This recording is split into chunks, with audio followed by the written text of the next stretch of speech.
better doesn't matter when it comes to startups. I think you have to be different to make a difference. In the era of mass connectivity, what became abundant was no longer the transistor, it was the packet. And now all of a sudden, communications bandwidth was becoming free. So as opposed to having software monopolies, you had network monopolies. And so to me, the interesting question in today's world is what will be scarce in a world of abundant cognition? I really think the nature of what makes us human has never been more important than right now. AI helped me edit the email. It sounded better than I sounded. It was a better version of me. Did I have the same human connection with that person that I would have if I just composed a messy email? Sometimes it's good if your young son asks you about the stars at night rather than ask ChatGPT.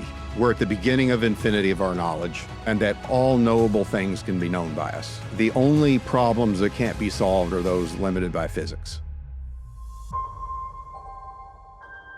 Hey everyone, welcome back to the Love Conquers Fear podcast. As I said in the last episode, I'm on the road in San Francisco. This is the week of TED AI. Not be the first time I'm attending that. Big TED fan, go every year. And actually, as of this recording, Chris Anderson just announced that Saul Khan is now taking over TED. So that's really, really big news. I think Saul Khan's going to do an amazing job with that. I've been on a big reading journey to prepare for the interview you're about to see. I just reread Jonathan Livingston Seagull, which I had initially read to one of our children a long time ago. An amazing, amazing book. And we'll get into that today because my guest, it's one of his favorite books. He's actually the one that told me about it in the first place. I also just finished Into the Magic Shop by James Doty. And I didn't realize when I started it that he is a Tulane medical school grad. That's where our oldest daughter goes to school, and she's a junior there. And it's an amazing, amazing book. I can't recommend it more. I teared up multiple times reading the book. It's basically about James, or Jim is his casual name, growing up and having a really, really tough childhood. Alcoholic father, abusive parent, his mom trying to kill herself, just horrible, horrible circumstances. And he goes into this magic shop, which is owned by this gentleman, Neil, and his mom happens to be there, Neil's mom, and her name is Ruth. And she takes a liking to Jim and decides to mentor him on what she calls real magic.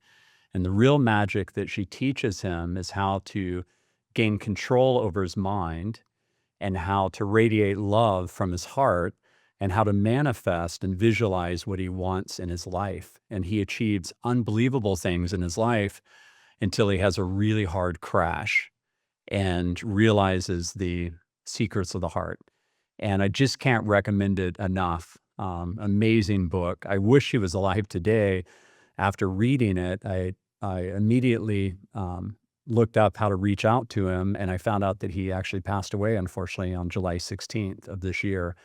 But he was most recently at Stanford University running a center that he and the Dalai Lama actually co-founded together. And what a beautiful human being. I can't recommend it enough. It was recommended to me by a friend. And the other thing is that the telepathy tapes is back. And so season 2 is on now. And once again covers non-local consciousness, which this is happening a lot. So as I mentioned in a prior episode, Dan Brown's newest book, of course, he wrote The Da Vinci Code, is about non-local consciousness. It's a novel, of course.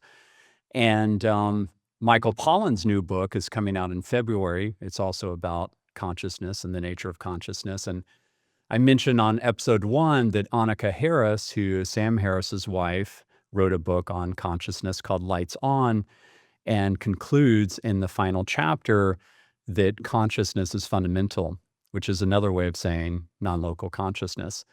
And so this really seems to be the year that this is hitting a tipping point, and people are really starting to dig into near-death experiences and all types of forms of non-local consciousness. I just heard a mind-blowing story when I was in New York City, not someone that was on the podcast, and I'll keep their name confidential, but it was the 8th near-death experience story that I heard, and it really blew my mind. And it's someone that I've known for 2 decades and never told me about it. So me doing this podcast, as well as saying that I've read and loved books like Proof of Heaven by Evan Alexander, it's really leading to more people opening up to me that prior would have been afraid of being written off as too woo.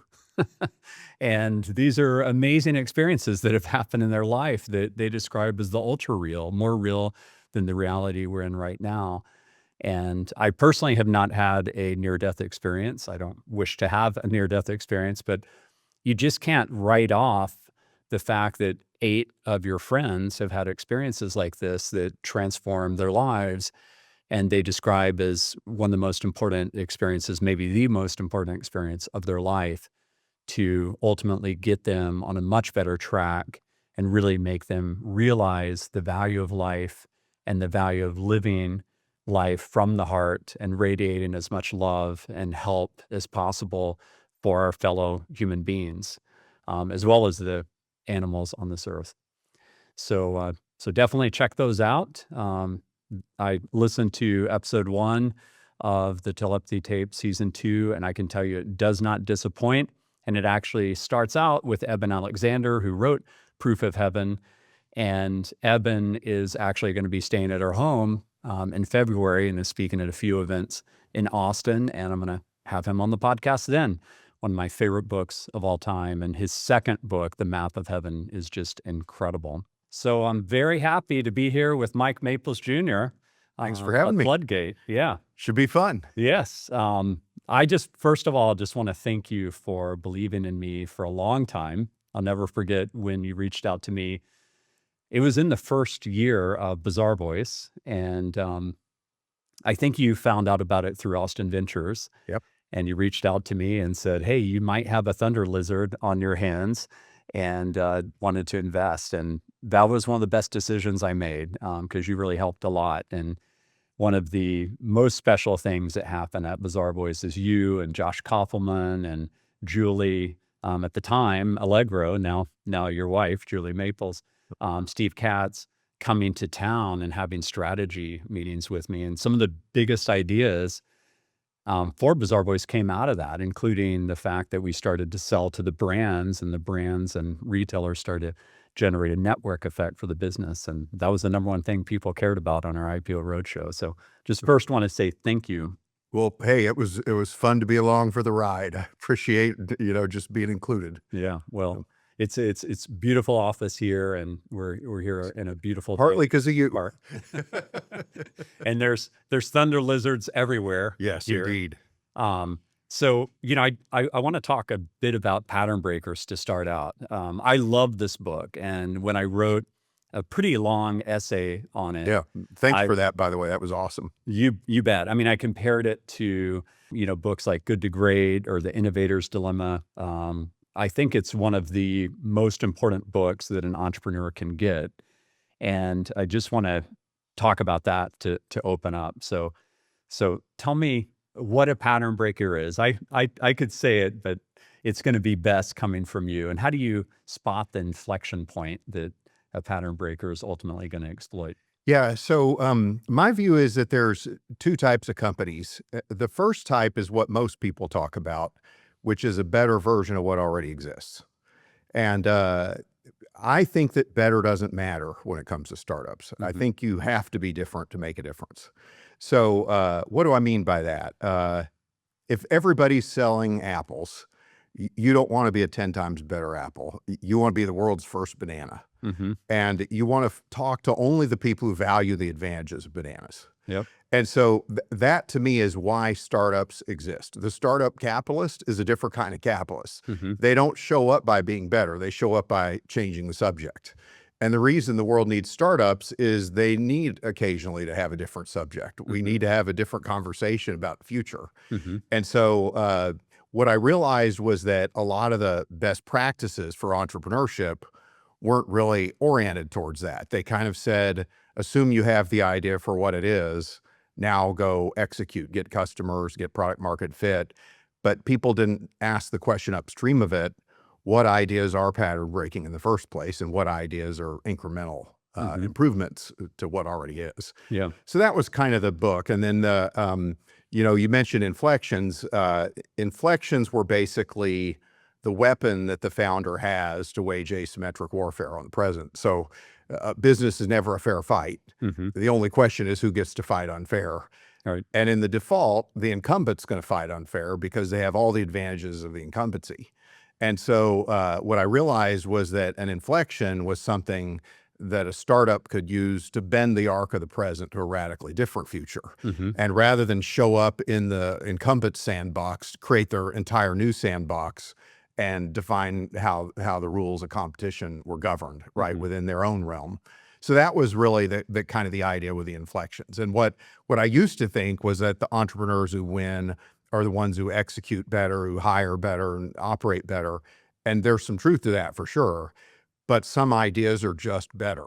And like sometimes you'll see the same founder with one idea after the next, and one idea just works better because it was a better idea. Right. And so I wanted to get more clear about why I thought that was. And what I was hoping to do is help founders decide, hey, is this idea worth it? Is it worth my trouble and my time? Is this the best thing I could be doing right now? Yeah.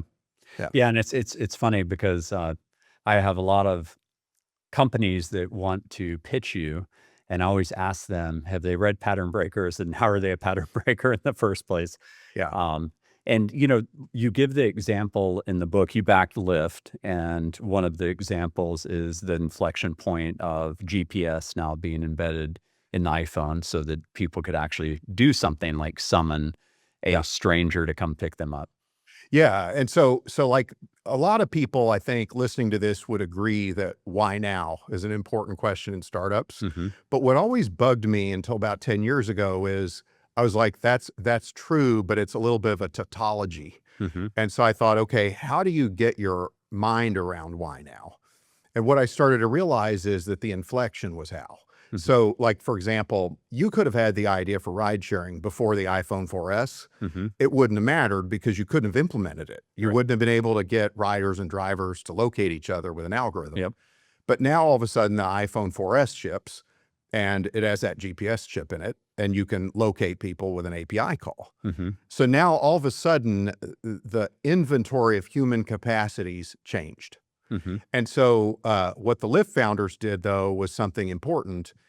That change existed with or without Lyft. But what the founders do is they convert that inflection into an insight. They come up with a better way to explain what reality could be. And the inflection is what gives them the power to create that new reality that couldn't exist before. So why is it the why now? Well, the day before the iPhone 4S, you couldn't have implemented it. But if you wait too long until after the iPhone 4S, it'll be obvious. And so there's this Goldilocks moment, this window of time, this turning point. And that's why I called it the inflection. I thought, okay, it's kind of like in math when the derivative of the curve changes at a point. I was kind of like, that's kind of what's happening here. And so then that's kind of what helped me start to understand that's why these startups happen. And that's why some of them break free, is because they're using a set of powers that most people aren't using. Yeah. And I'm a big fan of TED, and I'll never forget when Bill Gross gave his TED Talk. And he analyzed hundreds of companies that they backed at Idea Lab. I remember. Or incubated. And do you remember what he said the number one factor was? I think he said timing, number one. Timing's number one. Team's execution, number two. Ideas, novelty, number three. So timing and inflection point really are kind of very much the same thing. How do you think about Facebook, with all the predecessors that came before it, like Friendster and, MySpace, and like, why Facebook? Like, why was that timing better? I think that there were a set of things. I think that first of all, I think that Facebook really did focus on college, and it was a very good niche to own. And so I think that in the early innings, it's paradoxical, but what you want to do is dominate what seems to be a too small of a niche Mhm. on your way to finding the adjacent possible. Right. So at the time, I talked to Peter Thiel about this one time. He's like, okay, I backed LinkedIn with Reed because that's the one for professionals. This will be the one for colleges. Mhm. And so that's kind of how it seemed at the time. Right. But, I think that that Zuck also had some advantages. Part of it's related to inflections, but part of it is he was living in the future. He was living at Harvard. He was a millennial before there were any millennial leaders. He grew up in a world where computers were cheap and commoditized, Yeah. whereas not everybody had. And so he also had a lived experience that was really different from those other guys. Yeah. And so I think he was the right place, right time, right future, right product. Yeah. Yeah. I don't think that anybody could have predicted that he would be at dinner with President Trump a couple of weeks ago saying that he's going to spend $600 billion on an AI data center the size of Manhattan by 2028. That for going from the niche of colleges to that is quite extraordinary. Yeah, and I think also occasionally you just get these outlier personality types. Bill Gates was this way. I think Zuckerberg's this way. You get some people who just have a level of determination that is like got an extra gear to it. Right. And I think Zuck has that for sure. Yeah. Yeah. With Bazaarvoice, I can tell you that people thought that Brant and I were insane to leave Coremetrics and start it. And it was hard to leave the company that I'd founded. But I knew it was in good hands. I knew it was going to be on a path to an exit. And I felt like I had accomplished what I meant to accomplish. It was profitable. And I saw this inflection point of social. And I saw that social would impact e-commerce in a big way. And the reason we named the company Bazaarvoice is it's named after chapter 4 of the Clue Train Manifesto. And Bazaarvoice started in 2005. That book was written in 1999. Yep. It's kind of amazing. It's a great book. Yeah, still, I know that you have a background in marketing. I would say to anybody listening to this, it is the best chapter, in my opinion, of any book I've ever read on marketing. Chapter 4 of the Clue Train Manifesto. You can get it for free online. But people really thought we were crazy, and a lot of VCs passed because they thought it was crazy. And in your book, Pattern Breakers, you talk about that actually is common, that people are going to think you're crazy. And the key is to find people that are the true believers versus the consensus people that are going to grind you down. As Guy Kawasaki said in The Art of the Start, it's like, don't let the bastards beat you down. That was the way he talked about it. Yep. And when you think about it, at first it seems counterintuitive, but then it makes sense. So like there's two ways to think about the future. You can think about the future as an extension forward from the present. Mhm. And that's what most people do. They forecast. Mm-hmm. And if that's true, then tomorrow is going to look similar to today. Mm-hmm. And if that's true, then the ideas that are going to work are going to be consensus ideas, improvements on what exists. But let's say you believe that the future is going to be radically different than the present. Mm-hmm. Well, then by definition, the future isn't going to resemble the present. By definition, it's going to be radically different.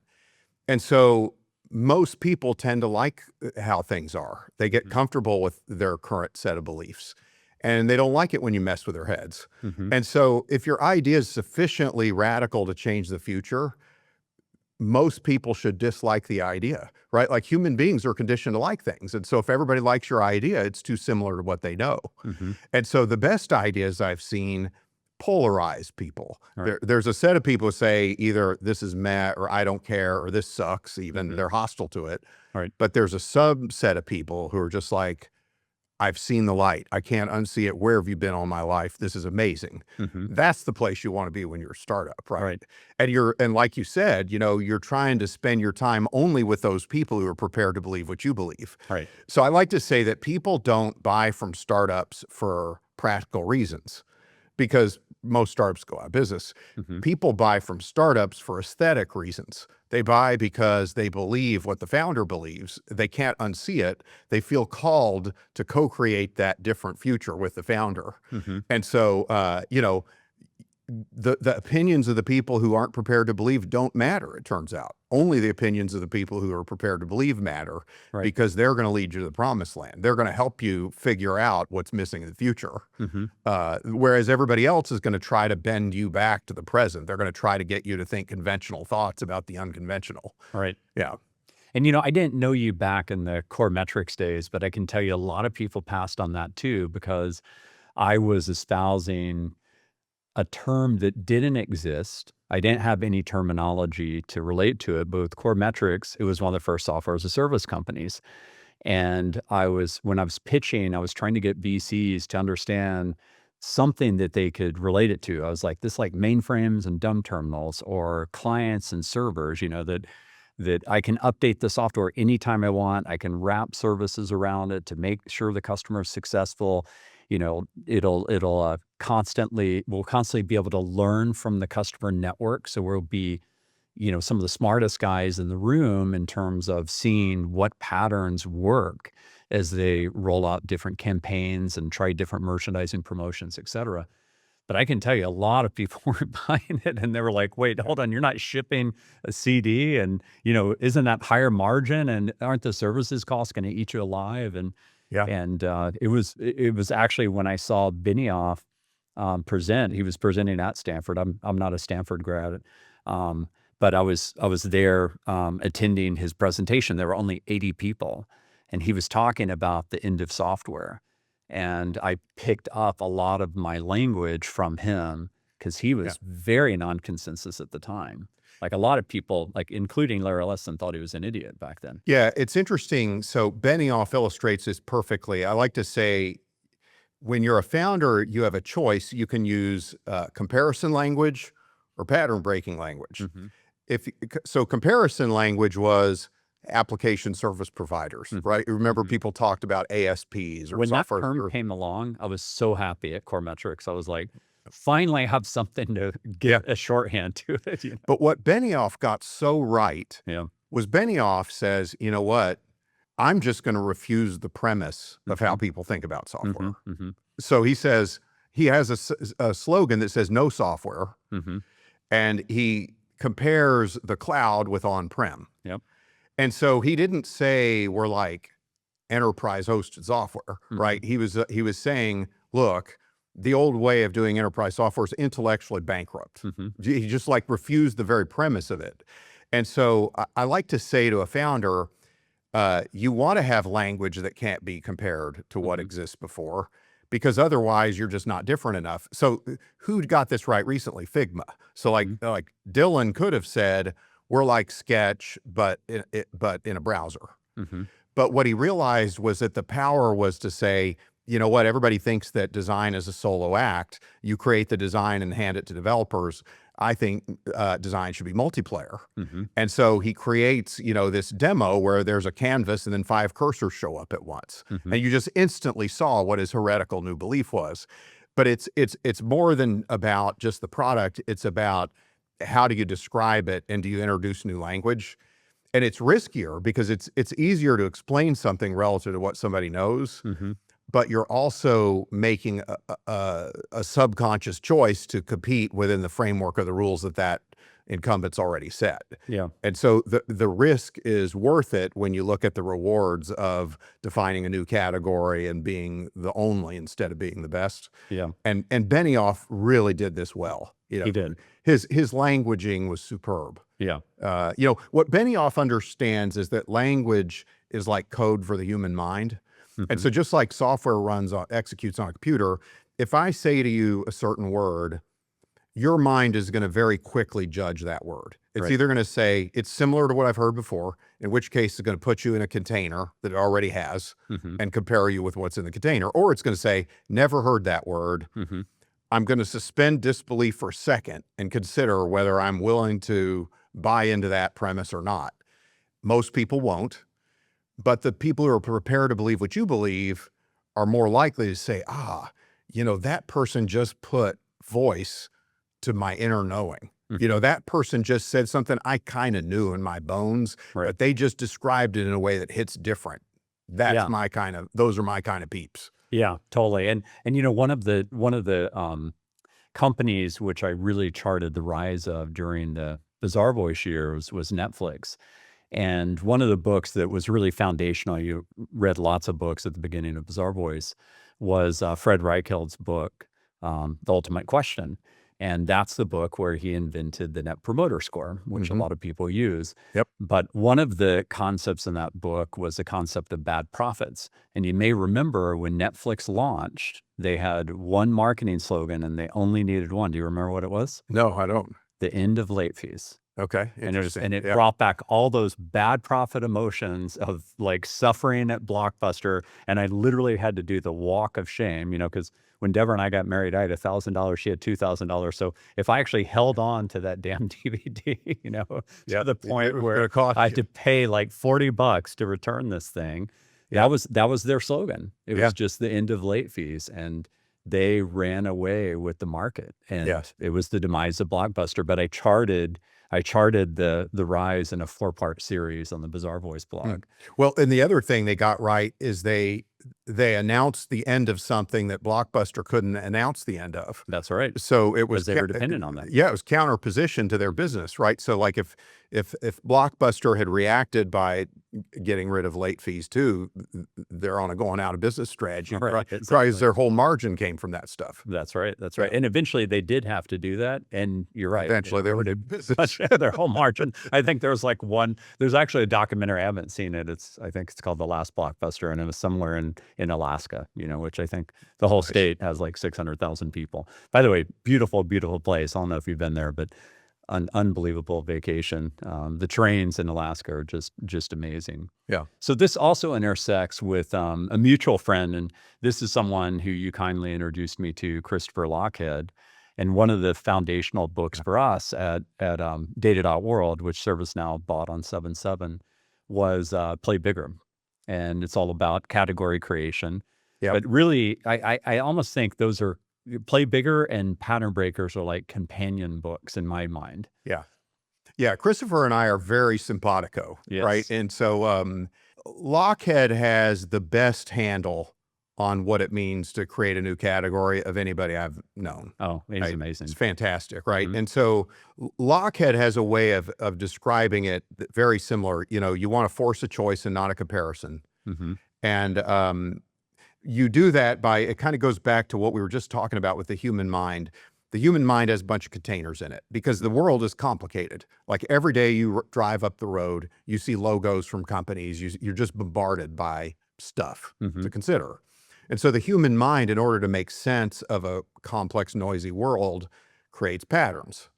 Oh, Mercedes logo, I'll slot you into that luxury car container where the other luxury cars go. And so now when a new word comes, you have a choice. Do you want to fit in an existing container, or do you want to persuade the person to create an entirely new container in their mind? And that's really what a category is. It's a new container. And so what Lochhead's basically arguing is that the category designer creates a new container, but it's not just about what you do to the product. It's about what you do to the mind of the person that you're selling to. You're trying to convince them using category defining language or pattern breaking language to allocate new space in their mind for a new reality that you occupy. Yeah. And everything that he talks about flows from that, right? Yeah. Like once you have that figured out, you have to define the transformation that occurs, the from to the to that this category represents. So I'm very, very aligned with his thinking on this stuff. Yeah. I really appreciate him. And I also appreciate him as a Jewish guy because he actually talked about category creation with Hamas. So when the deal was on the table for the hostages to come back, he talked about this is a category creation moment where Gaza can make a choice. And ultimately, he put out some of the best content out there on what the choice was. And thank goodness it actually happened. And the hostages are back now. Yeah. The other now thing, Gaza can become like a Dubai if they want, or, they could become that. I mean, they could recreate their category. And Lochhead is just fearless, right? And so he just says whatever he thinks and he just lets it rip. And I love that about him too, right? He lives what he preaches. Yes. He thinks that most marketing isn't courageous enough. most people, when they start a company, they say, I'm going to take this big risk. But then when it's time to take a stand or pick a fight or use extreme enough language to show how different they are, they flinch because everybody around them is conspiring to get them to sound similar. Right. But what happens, in my opinion, is when you sound similar, you fade into what I call the sea of sameness. Right. And so, the Thunder Lizard startups refuse to be compared, and they try to be a category of one. They try to be the only, not the best. Yep. And that's very much consistent with the category design kind of premise. Yeah. Well, I love him, and he's definitely helped me a lot. And I'm sure he's going to be a lifelong friend, and, I'll conspire with him on whatever's next, in terms of what I start. And he's also interesting in the sense that he talks about different things you can categorize around. So, like, for example, Floodgate could say we're a seed fund. That's the type of fund that we're in. We could say that we back Thunder Lizards, the type of company that we back. But we could also say that we focus on prime movers, right? Which is the type of founder that we try to back. And so what you realize is that you don't have to just categorize around a market like CRM. You pick the thing that you want to categorize on: the product, the market, the mission of the company. Tesla categorized around bringing sustainable energy to the world. And the prior way of categorizing was the car industry. Right. And so there are different ways that you can categorize. And sometimes one approach is more effective than others, depending on how you want to show up in the world. Yeah. One thing that I wanted to cover, if you don't mind, is that, Benjamin Franklin said pain is instructive. Yes. And certainly, suffering is a teacher. And I think one of your motivations in writing this book is the myths of Airbnb. Yeah. And when I put out a tweet, it was several years ago, I was like, what was the big one that you all missed that you really regret? You responded with Airbnb. That's easy. Yeah. And I love that story because I've heard you tell that story, but for the audience, just tell the story of like the setup of going into their apartment and thinking someone's going to die here. Well, so it was funny because Michael Seibel, who was one of the guys at Justin TV at the time, introduced them to me. And, keep in mind, he didn't think they were ready to apply to YC yet. So he was an advisor. And I don't think Michael even had stock in the company, right? So he's just trying to help these guys out. All right. The prior week, Ann and I met with this company called Mojo Mix, and they sold cereal online. So you go online, you pick out the ingredients of your cereal, it assembles them in a box and ships you a cereal box. And so we get done with this meeting, and Ann says to me, why did you agree to take this meeting? This is a waste of time. We're not in this business. We got no business doing this. Yeah. So I said, okay, that's fair, I guess. So a week later comes by, and we walk into the conference room, and it's a room full of cereal boxes. Right. It's Obama Obama O's and Captain McCain Crunch. Right. And Ann sort of looks at me like, what the hell, Maples? And cereal what are we company, doing? So I'm already on the defensive. And Brian says, hey, we're funding the company so far by selling these cereal boxes. It costs $30 each. Do you want one? And that was my first mistake. I declined that offer. So it's like a Girl Scout cookie. Oh yeah, right? Yeah. And it's not really confident. Hey, we haven't been able to raise money, so we're funding it by selling the cereal boxes, right? Right. So then, he says, hey, why don't we just show you the product? I'm like, great. And he says, Michael says that you prefer demos over slides. I said, that's exactly right. So he tries to fire up the site. He can't get it to work. So for some reason, it was crashing. Right. And so I'm like, okay, well, let's just do the slides then. Right. And he's like, well, I didn't bring any slides. Right. So we're like 20 minutes into this meeting, we're just looking at each other in a room full of cereal boxes. Right. And unfortunately, I didn't have the presence of, at the time there was this thing called couchsurfing.com that had a similar product that they were giving away that Benchmark had just funded. They weren't really going anywhere. And I thought, okay, so you give somebody an airbed, you feed them Pop-Tarts for breakfast the next day. How is somebody not going to get killed in one of these things? Right. It was around the time the Craigslist killer and all this other stuff.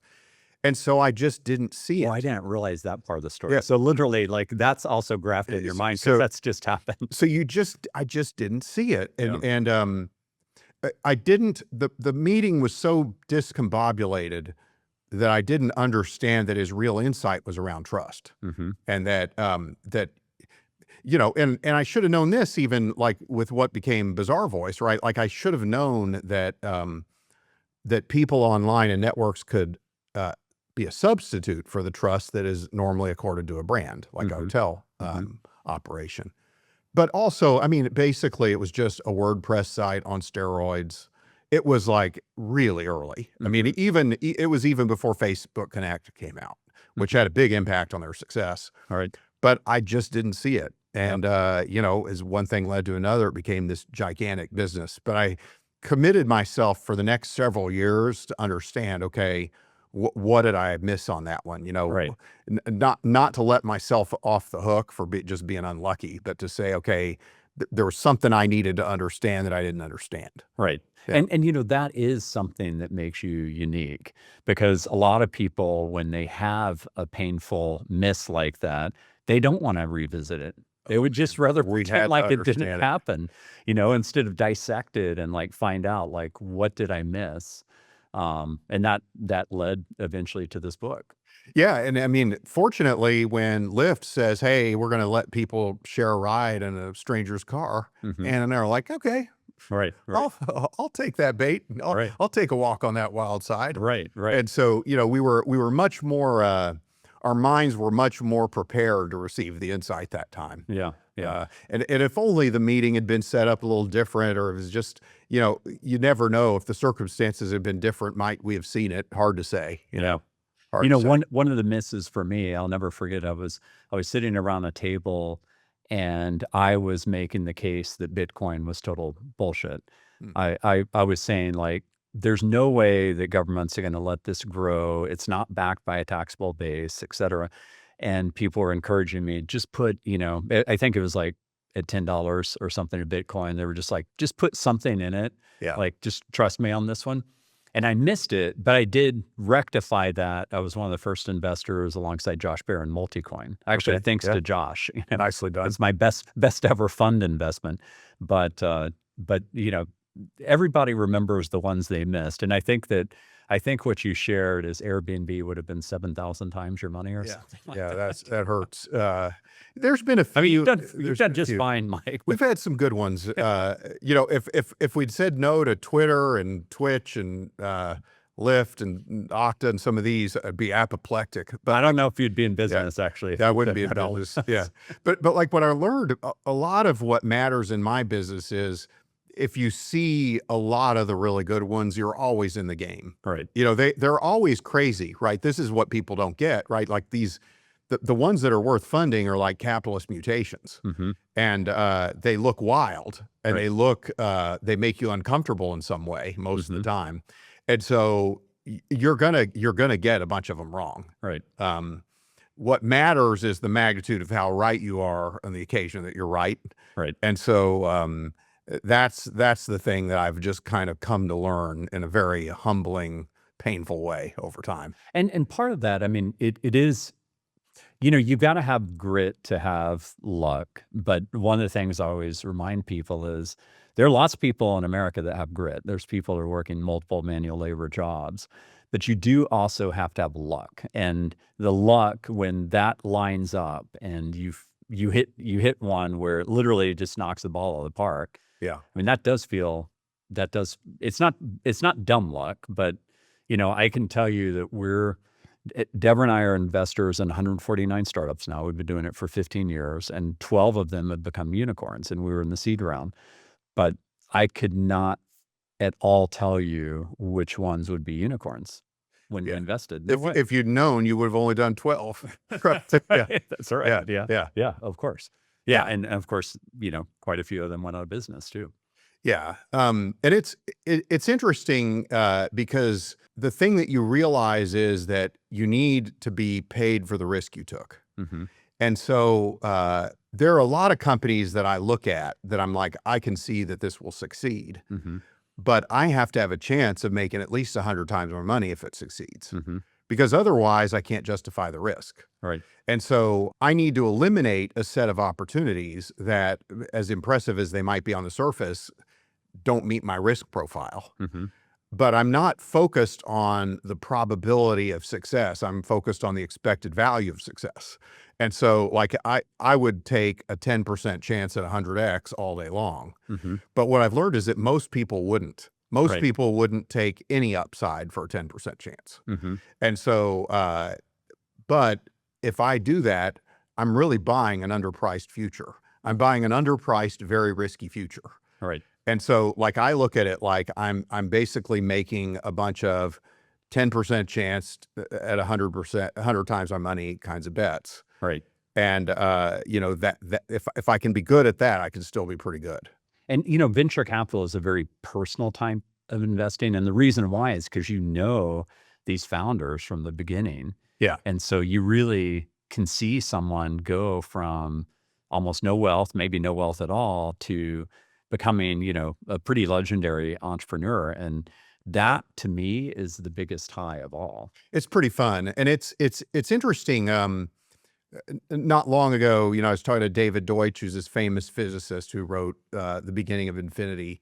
And he was telling me that when he would be solving a physics problem, that he almost gets a high in his mind about the anomaly and about the contradiction. You know, it's like a dopamine hit. Yeah. And he almost feels bad when he solves it. It's almost like, oh man, I don't get to enjoy that Right. sleuthing anymore, Yeah. you know? And I've got to say that one thing I think people don't fully appreciate about it, for me, the journey is a lot more fun. Like, Mhm. you know, when Bazaarvoice had an exit, I was like, that's great. But I was like, I might not get to work with Brett again. Mm-hmm. That kind of sucks. Right. Or when, you know, NG Moco got bought by DNA, or when Okta went public, or all these things. And so the fun time you remember about it was when the journey was happening, not what the exit was or how big it was. I mean, that's a great reward to get, don't get me wrong. Yeah.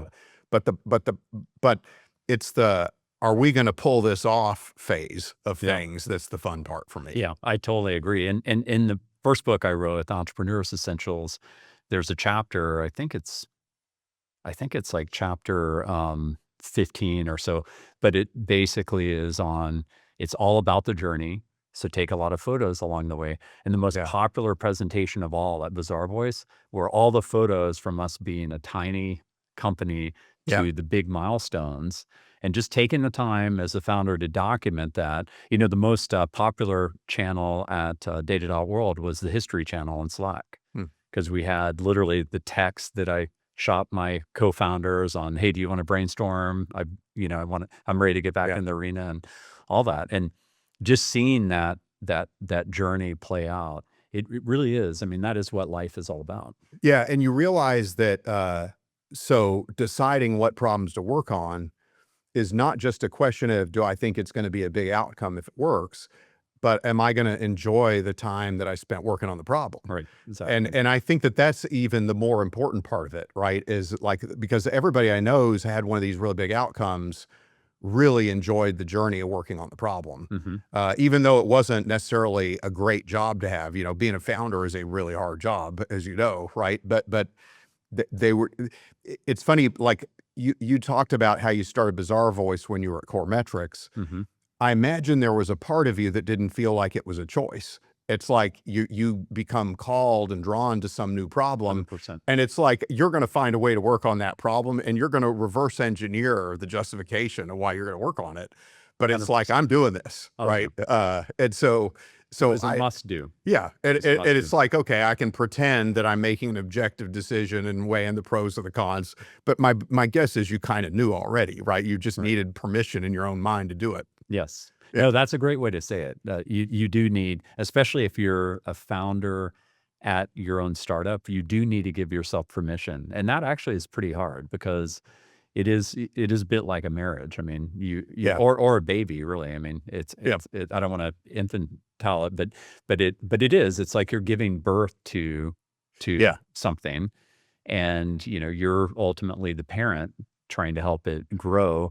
And then it has a soul, and the soul is the collective of the company and all the people in it. And you can feel it. You can really feel whether Yeah. or not it has a soul. But it's funny because a lot of times I'll get asked by somebody, do you think I should pursue this idea? And I'll say, if you have to ask me, the answer is no. All right. Right? Because like the best ideas, the ones that are worth pursuing, you can't not do it. Right? You'll do it even if you can't raise the money, even if you have no line of sight to raise the money.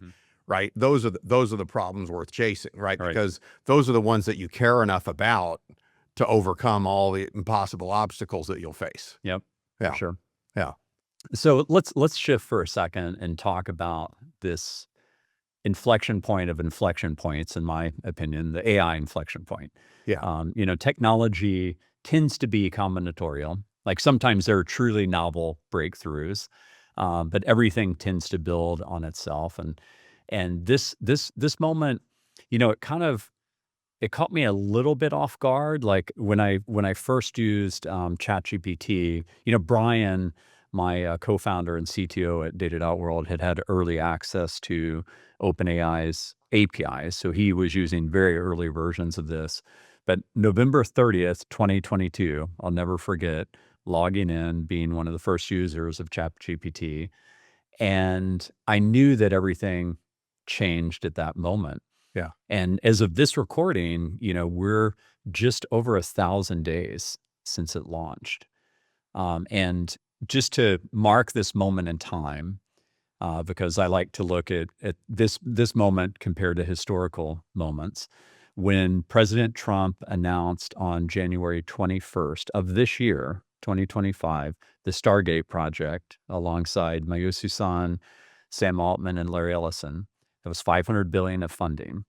And I looked it up at the time because I was like, that seems like a lot of money. But, it's also a little bit warped because we had come out of the pandemic and there were trillions and trillions of dollars spent. So, people forget like how much money that is. And it's more money, inflation adjusted, 500 billion. It's more money inflation adjusted than we spent on the Manhattan Project to win World War II versus the Nazis. And it's more money inflation adjusted than we spent on the space race versus the Russians to make sure we didn't cede control of space as a strategic asset. And we are so far past 500 billion right now. I mean, there was the UAE deal. I think that was reported to be around 4.5 trillion. There was the White House dinner just recently where they went around the table, Tim Cook, Sam Altman, all of these guys there. That was over 2 trillion of, pledging towards this race. And my personal opinion is it's happening for two reasons. One is hope. I think that there's something in our human spirit that we can viscerally see like, wow, this time, this could really manifest an age of abundance for all. But I think it's also fear. It's this fear of like, if China gets AGI before us, it's all over for us. If we get AGI before them, et cetera. And so I think that both things can be true at the same time. It's both hope and fear. And I'm just curious, like with you in the thick of it, sitting here in Silicon Valley, like, right next to Stanford. Yeah. What do you make of this moment? Yeah. Well, so, we talked about inflections a bit ago. So to me, like an inflection is like a wave. And you're, as an entrepreneur, you're like a surfer and you're trying to pick the right wave. And so like the idea of pattern breakers was the wave you pick matters and, wait for the right one and surf it to the promised land. Right. But occasionally what you get is what I call a sea change. Yeah. This is a tsunami. This is and like a sea change is like when all of the waves change direction at the same time. And so the first sea change that happened in my life was the PC revolution, the era of mass computation. And then the second was in the early 90s with mass connectivity and the internet. And I like to say that this is mass cognition, the sea change of mass cognition. Yep. Why does that stuff matter to me? Well, in mass computation became awesomely abundant when it had been scarce before. And so now all of a sudden it wasn't just a few hundred computers in the world. Everybody had one on their desk in their home. And what's interesting is everybody always initially gets excited about the new driver of the abundance. People were interested in the disk drive companies and in the PC companies and all that stuff. But what I'm interested in is what becomes scarce when the new thing becomes abundant. So with computers, it was software. software used to be the thing you gave away with the mainframes. But then all of a sudden, when there's a computer everywhere and everybody's got one, how do you make these things useful to normal people? You need software. And so that was the rate limiter. In the era of mass connectivity, what became abundant was no longer the transistor, it was the packet. And now all of a sudden, communications bandwidth was becoming free. Right. What were the valuable companies? They were the companies that aggregated lots of people into networks and got data about those people, became the system of record, created network effects among those people. So as opposed to having software monopolies, you had network monopolies. And so to me, the interesting question in today's world is what will be scarce in a world of abundant cognition? Because what people talk about in the press and on Twitter and all this stuff, and even what we were just talking about now, is the investment in the inputs, the input drivers of material abundance. More GPUs, more data centers, more hyperscalers, more all of that. But the question I like to ask is, let's assume that all of those people succeed at basically making the inference unit free.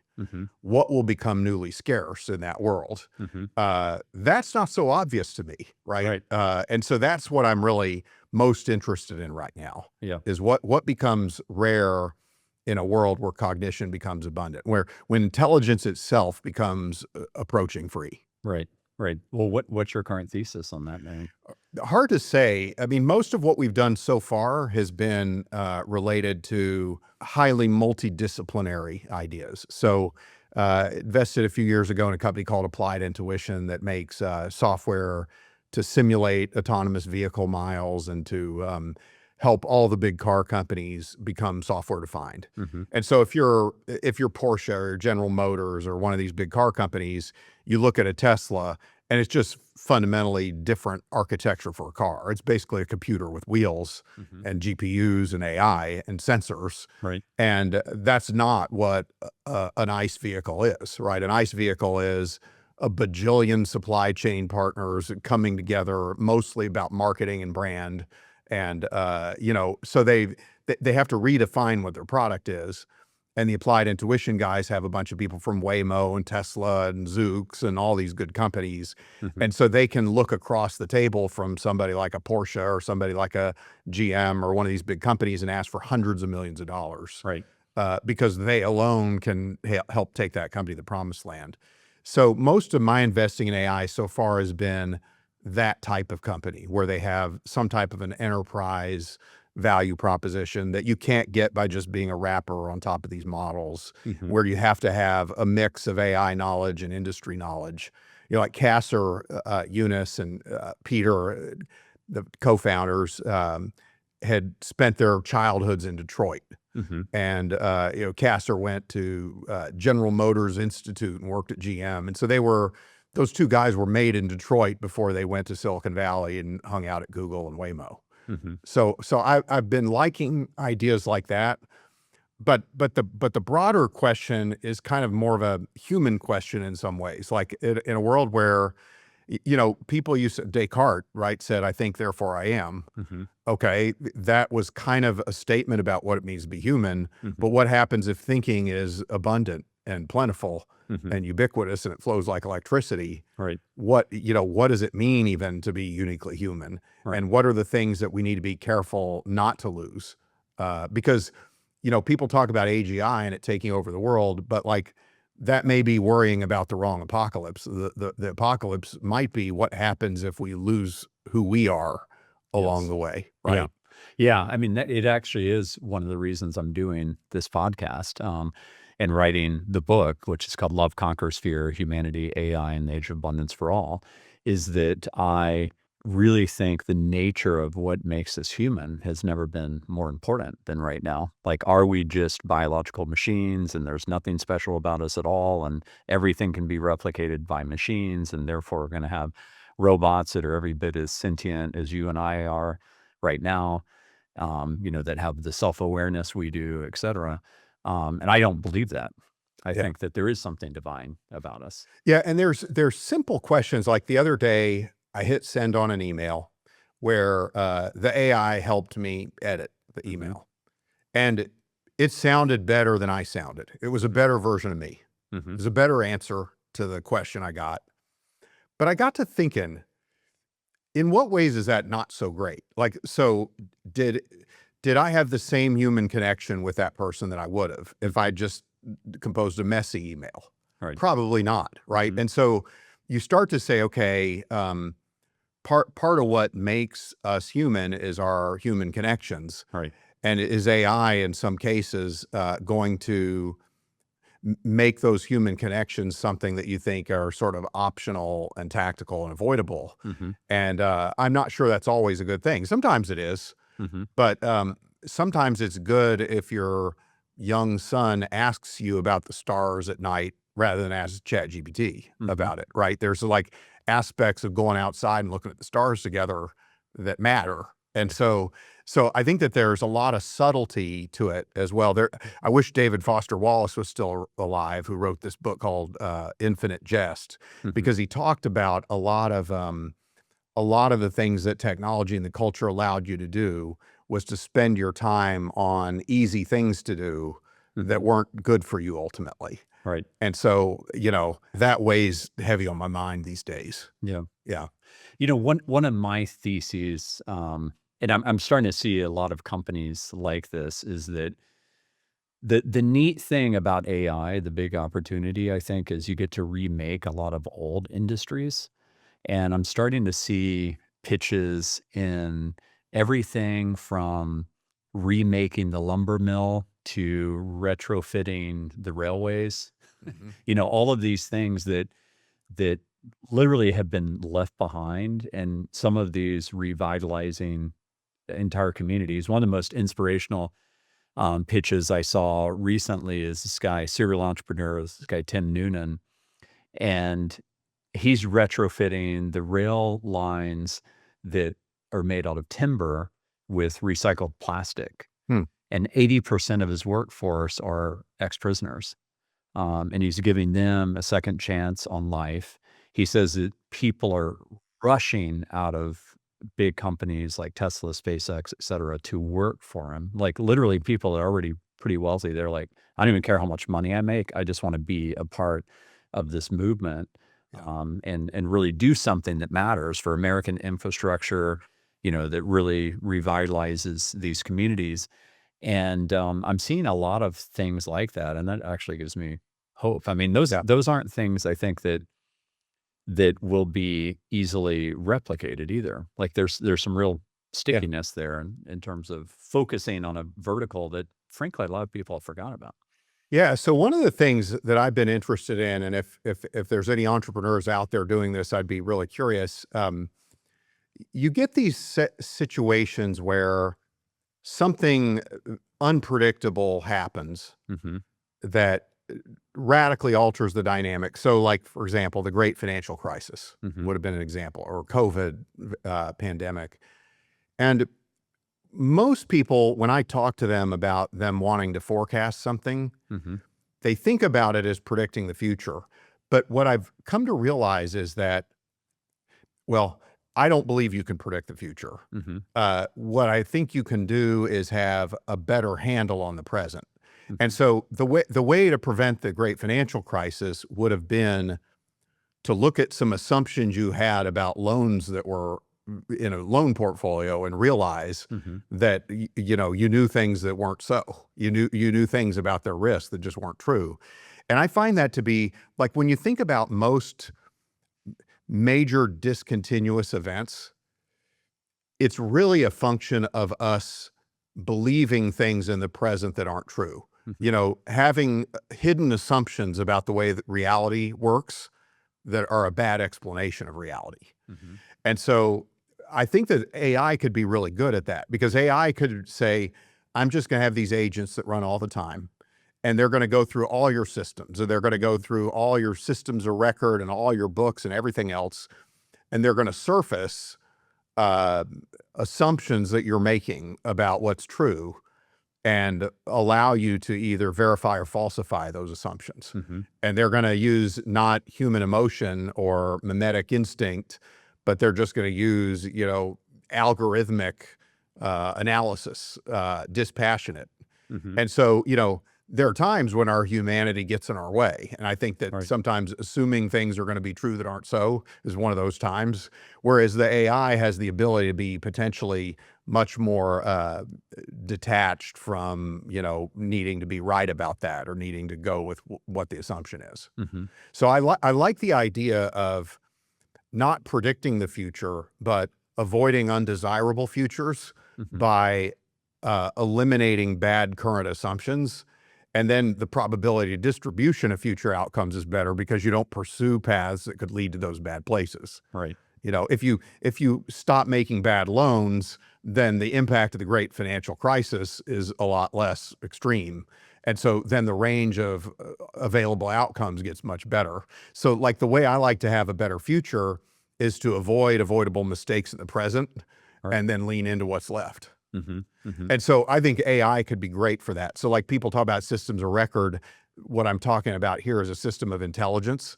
And what it is a falsification engine that tries to falsify present assumptions so that you can make better future decisions. Yeah. That's cool. I don't know of a company doing that, or I would let you know. Yeah, if you find any, let me know. That's Yeah. what I'm on the hunt for. Yeah. Do you when you look at this moment, do you think about it as a bubble, or how do you think about it? Because I mean, it's there's so much money going into it. The episode I had, episode 3, with Jason Karp, it's something like well over, at that point, it was well over $2 trillion or something of valuation among these AI application companies. And one of our mutual friends, Mitchell Green, Sure. Mitchell's one of my best friends, and one of maybe the most successful self-made friend I have. Because I remember Mitchell when he had no money, and now he's managed had a good run. 5 billion. Yeah. He believes that 90 to 95% of these AI applications are going to go out of business. And I'm curious if you think about, like, when I'm hearing a pitch for an AI company, I'm thinking, how close are they flying to the sun? And in this case, the sun are the frontier models, which actually have to be very, very ambitious given how valuable they are on paper and how much money is going into them. So they kind of have to grow that scope pretty dramatically, in my opinion.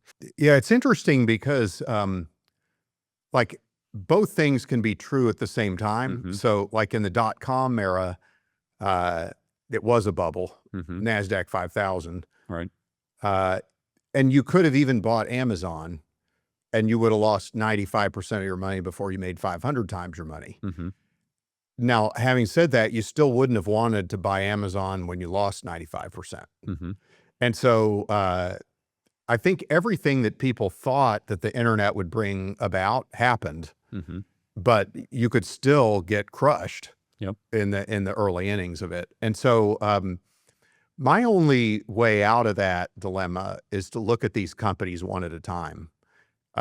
So like I think in tech that great outcomes are such radical, exceptional outcomes that what you're really looking for is that capitalist mutation. You're looking to spot the Galapagos bird that's never been seen before Mhm. and never will be seen that way quite the same way again. Right. And so if you're looking for only the exceptional thing, I think that it's worth looking. But I think that the challenge right now is everything is so exciting that it's easy to get excited about things that lots of people are excited about that's expensive.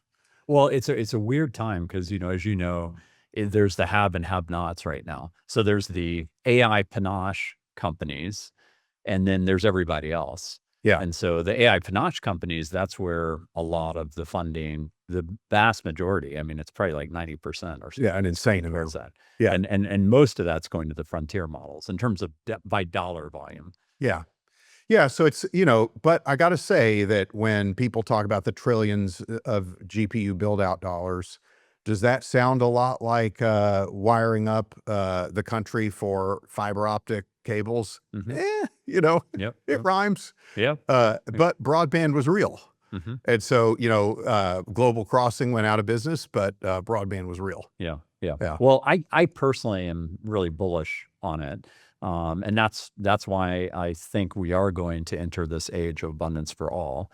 And I put out there, a probability, I mean, I don't really know, but I put out that I'm 95% certain that we make it. And then you have people in all different ranges. So far on the podcast, I've had 3 people on who are 100% certain we're going to make it unless we get hit by some meteor from outer space. Yeah. But most people aren't 95% like me. And then you have people that I haven't had on the podcast, like Elijah Yudkowsky, who's 95% certain we're going to destroy ourselves. And I think wrote a book, to that end just recently. He gave a TED talk last year on that. So where do you net out on that? Do you think we're going to make it to this age of abundance for all? I guess I'm leaning optimistic, but I don't know, right? Like I don't predict futures. Mm-hmm. And so what I try to do is be really clear about what's hidden in plain sight about the present. Mm-hmm. And so I don't know. I can see a set of scenarios where we do, and I can see a set of scenarios where we don't. If you look at time as an infinite horizon, then we need to be multiplanetary, because there's never a point in the future where you can say infinity just happened. We didn't destroy ourselves, right? So like the probability that we'll kill ourselves on Earth is 100% given enough time to transpire. But you could say that means we shouldn't be, part of abundance is not having us be a single point of failure. Mm-hmm. And, being multiplanetary. Because like the thing about infinity is you can never say you've reached it, right? Like no matter how big it is, it's infinitesimal compared to infinity, right? Right. And so, but do I think that we've got like a huge amount of running room ahead? Yeah. I mean, it's like pretty impressive, but, different than any time I can remember in my lifetime. Yeah. Yeah. Can I ask you to just play futurist though for a moment? Because I played it with this book. Sure. I want to give you a copy of The Lattice, and I played it trying to envision the years 2030 through 2085. And one of the things I always say to friends is I say, if you could take all of your stuff, your family, everything you care about, which really should be the family more than any stuff, and go back, 50 years, 100 years, 200 years. I'm a huge fan of Steven Pinker's book, Enlightenment Now. Yep. Like there's no other period you would go. We're living in the best time. But the more fun exercise is to say, what will humanity be like 100 years from now? Mm-hmm. What would it be like in the year 2125? What do you think? I mean, do you think we'd even recognize each other in terms, if we could travel there, you and I, hop in the time machine? I think our minds would be completely blown at first of all, we would have had to make it to that time, which I think we will. Yeah. But I mean, we are in the exponential of exponentials. Like to me, a week of tech progress right now feels like a year, 10 years ago. Mm-hmm. So what is it going to feel like 10 years from now? Is it going to be like an hour or two? Is it going to feel like a week today, which feels like a year, 10 years ago? Yeah. And then you project out 100 years. So here's the way I've internalized it. And I will admit that I'm a little bit of a fanboy of David Deutsch, right? Mm-hmm. So David Deutsch wrote this book called The Beginning of Infinity, which is probably one of the best books I've read in the last 20 years. I need to read it. It's really good. I have heard a lot of his speeches. Yeah. I'm a fan. And so David Deutsch is this guy in Oxford, and he's famous for a lot of things, quantum computing, and then this book, and then this thing that he calls constructor theory. Mm-hmm. But the thing that he basically says in The Beginning of Infinity is that we're at the beginning of infinity of our knowledge, and that all knowable things can be known by us. Mm-hmm. And that the only problems that can't be solved are those limited by physics. Mm-hmm. So far, we have not found a way to travel in a spaceship faster than the speed of light. Mm-hmm. We can zap a photon at that speed, but we can't ourselves travel that fast. But there are other things that are not outlawed by physics. Mm-hmm. And so his basic view is that any of those problems are solvable by us. And so when I think about predicting the future, I think part of what's so hard to predict about it is we don't yet know what those future breakthroughs will be. But by definition, breakthroughs are undiscovered. All right. And so like the way I like to look at it is all of it will happen. The question is just when and by who. But all of it will happen. All of it that's possible to happen will happen. And that's part of what's so inspiring about his book is that, like, you know, however much we know, there's an infinity ahead of us to know, and we're just at the beginning. Right. And that, like, any problem solvable within the realm of physics we can solve. And so then you come back to AI and you say, if thinking itself is going to become free, you know, the solution space of what we can solve goes up exponentially, orders of magnitude, right? And so, you know, there are going to be things that take longer to solve than we expect. But, like, for example, is it possible to solve every genetic disease? Within the realm of physics, it is, right? Because the genes have a DNA expression with chemicals and proteins, and that can be solved, right? And so I think that we're going to head into a world where the frontier of the solvable will increase exponentially, and then that will make what's possible increase exponentially. Yeah. And it'll surprise, there'll be some things that take longer than we wish, maybe solving brain health or depression or things like that. There'll be other things we'll be amazed at how fast we figure it out. We'll say, how did that ever happen so quick? Yeah. Yeah. One of the things that I think we will figure out is how to create nearly unlimited energy. Like, I think we're just a couple of clicks away. Yeah. Just like AlphaFold, you know, decoded the protein folding problem. Yep. We're going to use that to decode material science. And if we could just capture 18 seconds of the sun's energy that falls on Earth, that would power all of our energy needs for over a year, 18 seconds. Yeah. And it's just right there staring at us in the sky every day. Yeah. And plus, you know, you got the atom itself, right? Right. And so, yeah, I mean, there's a world where we get out of our own way and we make nuclear power too cheap to meter, and all of it. You know, there's a lot of, I guess, correlation between energy output and progress in general. And so that feels like a pretty important part of it. Yeah. But personalized medicine and curing a bunch of diseases seems like a big part of it. You know, making it easier to move atoms from point A to point B than we've made it seems like part of it. But, you know, all of those things, there are, you know, we're just a couple of degrees of freedom away from having a big breakthrough, I think. Yeah. I love what Pablo Holman says. I don't know if you know him. I don't know him. I read his book after you told me about it. Oh, Really good. liked it. Okay. Yeah. So you did read the Yeah, I did. Okay. Cover to cover. Amazing book. Yeah. He is an amazing guy. He's going to be on this podcast, and you know, Josh Baer is spending a lot of time in deep tech. He talked about that on episode 5. And it's interesting that Austin is having some real deep tech companies break out right now, you know, whether it's Icon or Apptronic. So that's exciting. Yeah. And it's, you know, some of the ideas that I would like to see more people get acquainted with. So the first, you know, we sort of talked about it briefly, this idea of constructor theory. So constructor theory basically says that one way to think about physics is like Newton mechanics and motion, trying to predict the path of an object or where it ends up. What constructor theory says is that another way to look at physics is it allows you to transform matter from one state to another state. And so some transformations are impossible, or at least not conceivable by what we know. You know, a spaceship that goes faster than the speed of light, a perpetual motion machine, things like that. There are other things that we just talk about that are in the realm of possible. We just don't know how to do it. You know, gene editing, much more than we can now. Right. And then there's some things we just know how to do. And so, like, when I wrote Pattern Breakers, what I was really doing is describing inflections, you know, and those are kind of breakthroughs at the realm of the adjacent possible, right?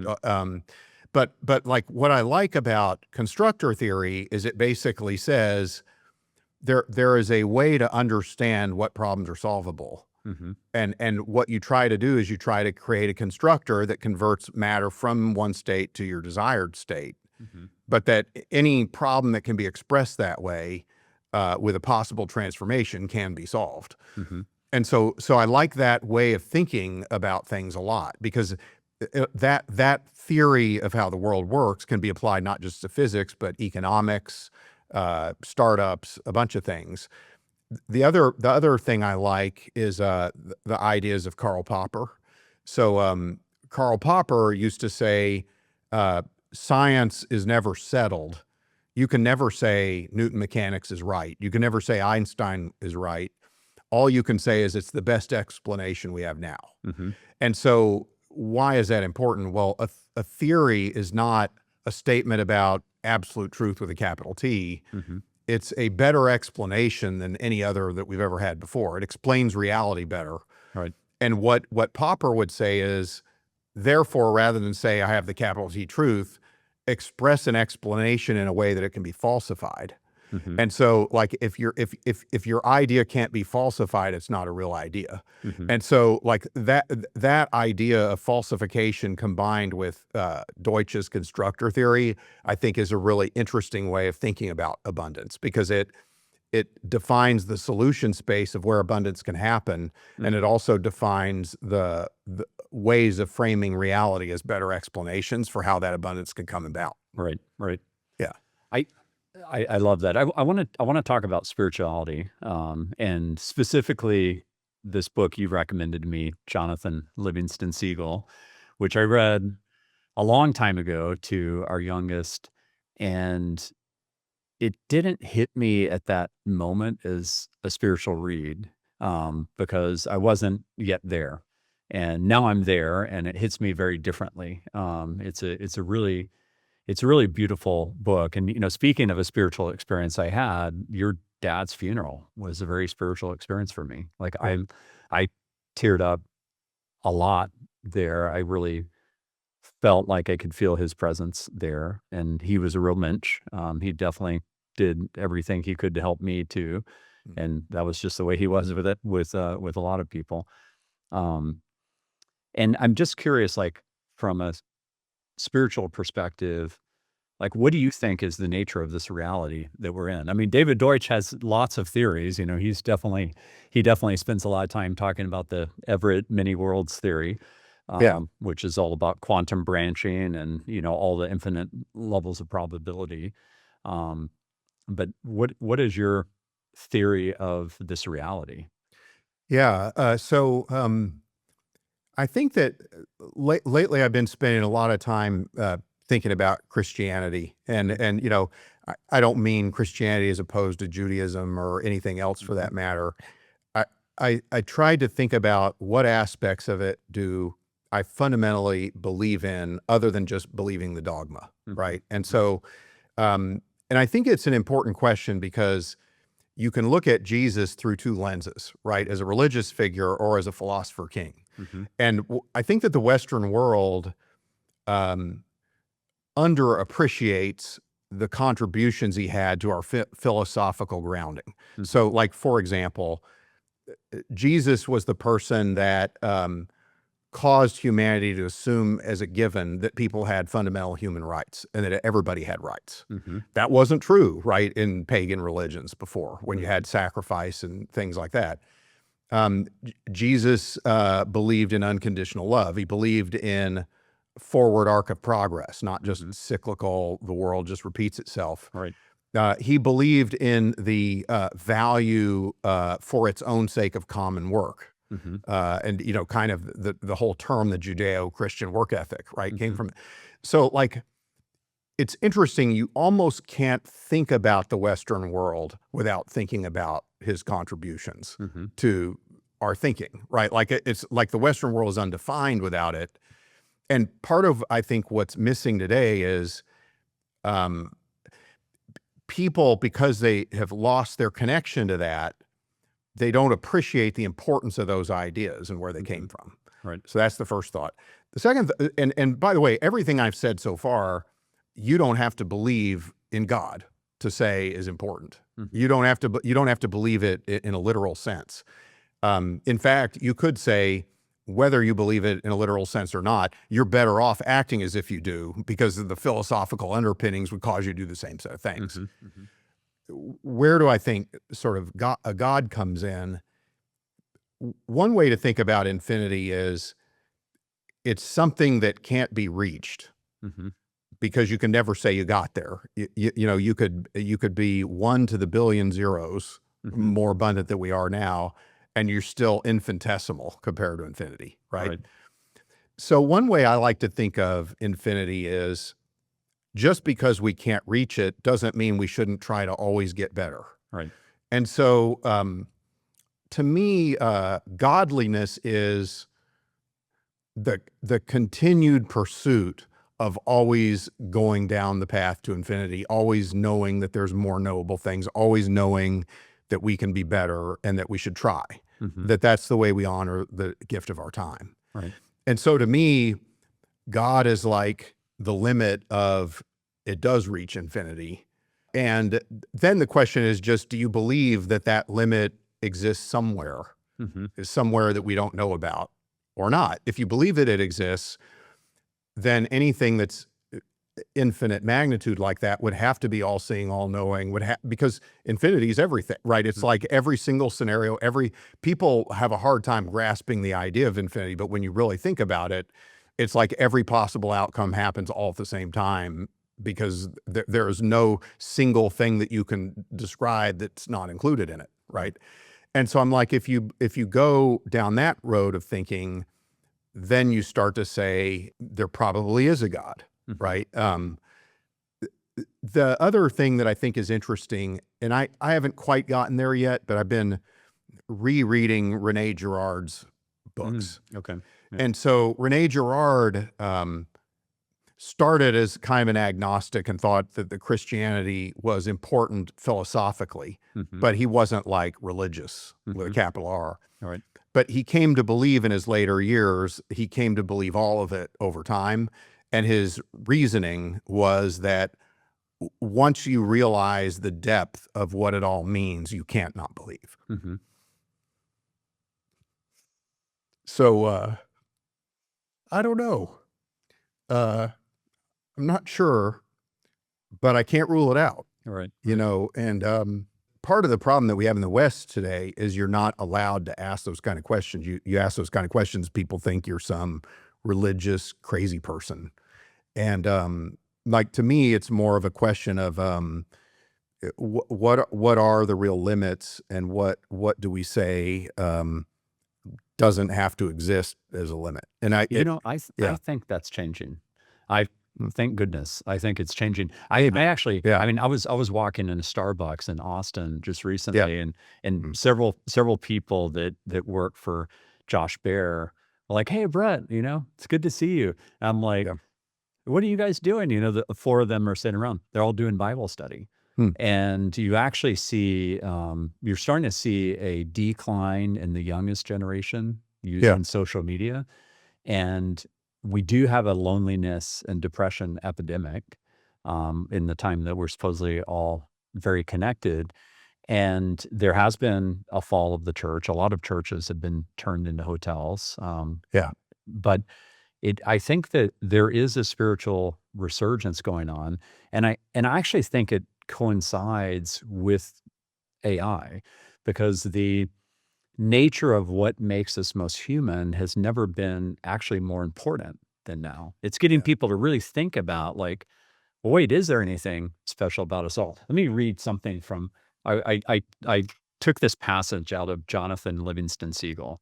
And it relates to what you're saying about Jesus. And one of the things you should know is that, like, although I'm Jewish, I've studied the Tao Te Ching, I've studied the Bhagavad Gita, I've studied, Kabbalah and ancient, the Torah. I've studied the Bible, and I can tell you that they all intersect in this way that it describes here. So I just love this line. This is in the book. How could you love a mob of birds that just tried to kill you? You don't love hatred and evil. You have to practice and see the real goal. The goal is in Seagull.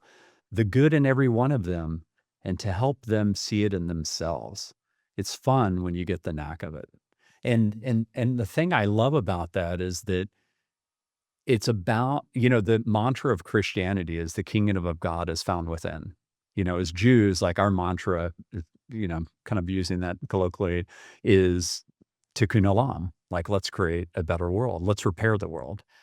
And all of the, from the Tao to the Gita, it's all about the discovery of the self, and it's a discovery of the soul. And that's something that I think everybody could relate to and grab onto. And Yeah. if you have the ability both individually to allow love to conquer your own fear, and then you radiate that love and you radiate a life of service, which you do. I mean, I've seen you do it with entrepreneurs, and I've seen you tear up many times on stage when you start talking about entrepreneurs, because you feel it. Like you feel the struggle and you feel the victory when they cross, you feel the journey, right? And that is the whole point of, that's the root that's in common of all religions. Yeah. So That is God, in my opinion. yeah. So a couple of thoughts on that. So one is that and this is a little bit of a Rene Girardian thought. So Girard believed that humans have a natural tendency to imitate each other. And so he called it this theory of mimesis, mimetic behavior. And so like humans don't always want the thing they want just on their own for its own sake. You and I might both want a certain kind of car because we think that both of us wants that kind of a car. And so humans tend to desire the thing that others desire. And that works in some degree, because when you're a baby, you get positive reinforcement when you imitate your mom, when she makes a face at you or things like that. But what it causes is this thing called mimetic rivalry. And it causes societies to get into these mimetic contagions where you have wars and people fighting over things. So one way that Rene Girard looked at God was, we need to stop looking at each other and look up. And so the idea is that, and it relates to what you're saying from Jonathan Livingston Seagull, if you realize the sanctity of everybody and you're able to practice unconditional love for all things, you don't worry anymore about comparing yourself to others. You live the best life you can as an expression of your gratitude for the time you get. Right. But your gratitude points upward to the fact that you get to exist at all. And you worry less about, hey, how does my journey compare to that other person's journey? And you think more about just, how do you honor the gift of your time? Right. And so like, that was the thing that I really admired about my dad, a lot of things, but my dad didn't want to be the best because he wanted to be better than everybody else. My dad wanted to be the best because that was an expression of his gratitude for the time he had. He's like, hey, every day's a gift. And the way to honor the gift of your time is to actualize your talents in a way that makes the world better to the very best of your ability and yours alone.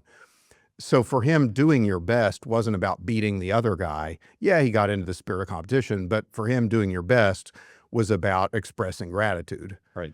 And like, none of us knows how much time we'll have, but the fact that you have any time at all is amazing. Right. And every day is an opportunity to honor the gift of that time, or to just let life just drift on by and you just forget in one day to the next, just one after the other just blends in a blur. Yeah. And so that was the other thing I got from Jonathan Livingston Seagull was, the gift of your time really is profound. And we all have choices about how we want to treat that gift. Right. And we all have choices about what it means to us and, what meaning we make from it. I loved it. And I just had a totally different lens on it, reading it at this age and with as much study that I've done at this point of ancient spirituality. But one of the things that I'll say about entrepreneurship is, in my opinion, the most rewarding thing outside of the journey is actually the impact of when you see it transform lives.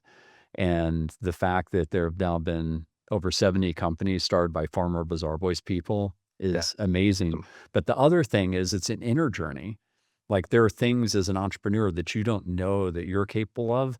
And once you find out through tackling your own fears that you're capable of those things, you're able to also convince others that they're capable of those things and manifest that, help them manifest that in themselves. And so that inner journey is very, very much intersects with spirituality, because the only way you become really lasting happy is if you have an inner journey. Like it's never about the world of form and the comparison machine, because the comparison machine never ends. I remember during the financial downturn, 2008, 2009, there was a German guy who was worth 3 billion, and his net worth went down to 2 billion. He ran out and killed himself, threw himself in front of a train. Like, that's someone who is only about comparing at the party to the other billionaires there, and he can't face them and say he lost $1 billion. Yeah, and that's the part of us that if I have a worry about us, the part of us that I worry about that we're not highly evolved enough on is this reflexive desire to compare ourselves to other people. So if I take that question you asked earlier, are we going to make it or not? Whether we make it, I think, is a function of evolving past that. That, to me, that's a single point of failure in our operating system as people. And if we can transcend that, then I think we're going to be in pretty good shape. But if we can't transcend that, there will always be another mimetic contagion around the corner. And I agree with you, the comparison game, it never ends. If you've got to have more than the next guy, there's always a next guy who has more.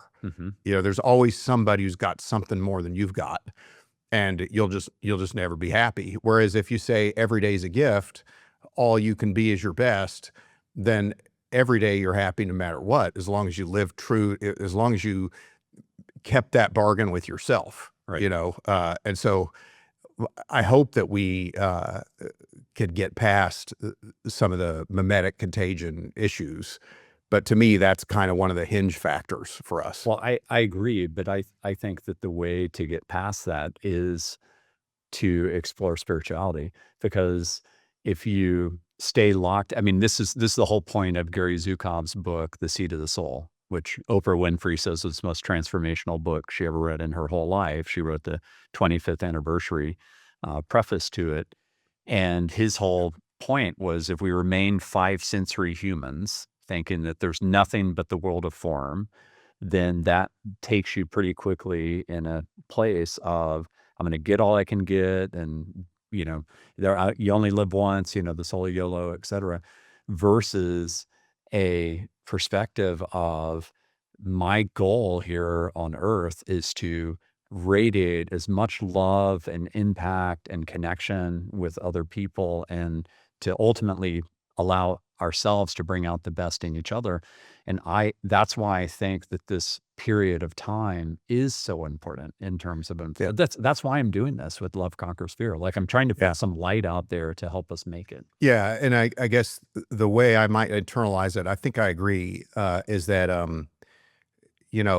one way to think of spirituality is it transcends comparing yourself to others, and you realize that there's something else that's more worthy of your attention and time, and more worthy of sort of what you care about in this world, what your definition of success is even.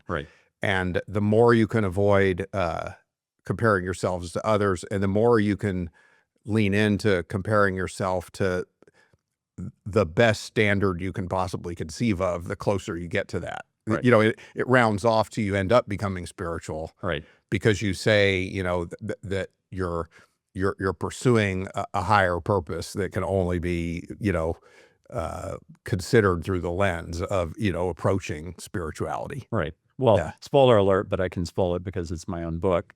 What we find out by the year 2085 is that God's infinite game is that whatever the species is that reaches our level of intelligence and beyond, they have to learn how to allow love to conquer fear to make it, and that pattern repeats over and over and over again throughout history. So that is the point. But by 2085, they also still don't understand the true nature of God, because it is so far beyond our comprehension. That's one of the aspects of Judaism that I really love, is that we're very humble in the sense of, we can't grapple with something that infinite. I mean, as far as we know, the universe has no boundary. Yeah. If it does have a boundary, it'd be very interesting to know. Yeah. But It's like, does. infinity, right? You can't ever get there, but it gives you a lot of running room. Exactly. Right. And so it's kind of it's just like, the fact that as far as I know, we're all going to die, but the fact that you get to live it all is really amazing. Mm-hmm. And so make it count, right? Make it count. And so that's kind of how I look at it. They're kind of related thoughts, I suppose. Yeah. Yeah. Well, I really appreciate you, brother. And I just, I appreciate the love you put out there. I mean, one of the things that truly makes you unique in this field is that you really have a very high level of empathy and connection with entrepreneurs. Part of it was that you have been one yourself, so you know how freaking hard it is, right? And I love your heart, and I'm really happy that you decided to come on the podcast, and I'm looking Thank you forward for to doing it inviting me. tonight. Yeah. Yeah. Me too. Back I'm looking at you. forward to seeing your much better half who Yes. has believed in me since On I'm this we 26 agree. years Yeah. old, Yeah. But yeah, thank you so much. All right. Yeah. Thank you, sir. Yeah. Appreciate Yeah. it. So thanks everybody for tuning in to another episode of Love Conquers Fear. Staying on the road, attending TED AI for the next couple of days. And then the next guest you'll see is a investor that specifically his fund is focused only on AI investments. And that's going to be really exciting because he has a thesis around what's durable and not durable in this environment. And that's where he's spending all of his time. So until next time, thanks again for tuning in. I have a crazy good lineup of investors, entrepreneurs, spiritual teachers, philosophers, and scientists coming up, literally fully booked for the rest of the year. And I can't wait to share all that with you. Thanks again.